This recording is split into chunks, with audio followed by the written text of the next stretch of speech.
नाथूराम गोडसे ने महात्मा गांधी की हत्या की, लेकिन उसने यह कार्य अकेले नहीं किया और ऐसा नहीं था कि उसका यह पहला प्रयास हो। आरएसएस ने हमेशा गांधी जी और स्वतंत्रता संग्राम सहित उनके हर निर्णय का विरोध किया है। गांधी को किसने मारा?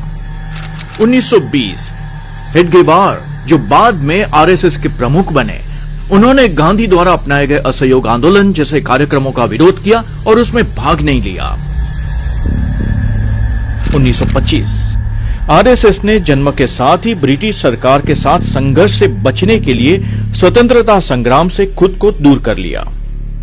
1930 आरएसएस और हेडगेवार ने तिरंगे को अस्वीकार कर दिया। 1930 आरएसएस द्वारा नमक सत्याग्रह का बहिष्कार किया गया। 1934 गांधी जी की हत्या का पहला प्रयास, उनके काफिले की एक कार को उड़ा दिया गया।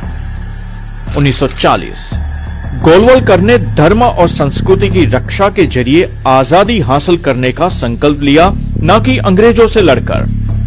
1942 आरएसएस ने भारत छोड़ो आंदोलन का हिस्सा बनने से इनकार कर दिया। जुलाई 1944 पुणे में एक प्रार्थना सभा में आरएसएस और हिंदू महासभा के सदस्य गोडसे ने गांधी जी को खंजर से मारने की कोशिश की। जुलाई 1947 आरएसएस ने राष्ट्रीय ध्वज को अस्वीकार कर दिया और कहा, भारतीय तिरंगा कभी भी सम्मान का हकदार नहीं होगा। 20 जनवरी 1948 गोडसे के साथ ही मदनलाल ने उस मंच को बम से उड़ाने की योजना बनाई जहां गांधी जी को बैठाया गया था। 30 जनवरी 1948 आरएसएस और हिंदू महासभा के सदस्य नाथूराम गोडसे द्वारा महात्मा गांधी की हत्या कर दी। 1948 सरदार वल्लभ भाई पटेल ने आरएसएस पर प्रतिबंध लगा दिया और कहा कि वे सांप्रदायिक जहर से भरे थे। इस जहर की अंतिम परिणति के रूप में देश को गांधी जी के मूल्यवान जीवन का बलिदान देना पड़ा। आज बीजेपी सरकार वोट और योजनाओं के लिए गांधी जी के नाम का इस्तेमाल करती है, जबकि उसी समय उस आतंकवादी को महिमा मंडित भी करती है जिसने उनकी जान ली।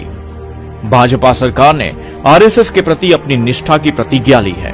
जिस संगठन ने भारतीय स्वतंत्रता के लिए लड़ने से इनकार कर दिया, जिसने राष्ट्रगान और राष्ट्रीय ध्वज को स्वीकार करने से इनकार कर दिया, और यही वह संगठन है जिसने महात्मा गांधी की हत्या की। गांधी की शारीरिक हत्या भले ही कर दी गई, मगर उनके विचारों की हत्या नामुमकिन है। गांधी के विचार आने वाली सदियों तक न केवल हिंदुस्तान बल्कि दुनिया को रास्ता दिखाते रहेंगे।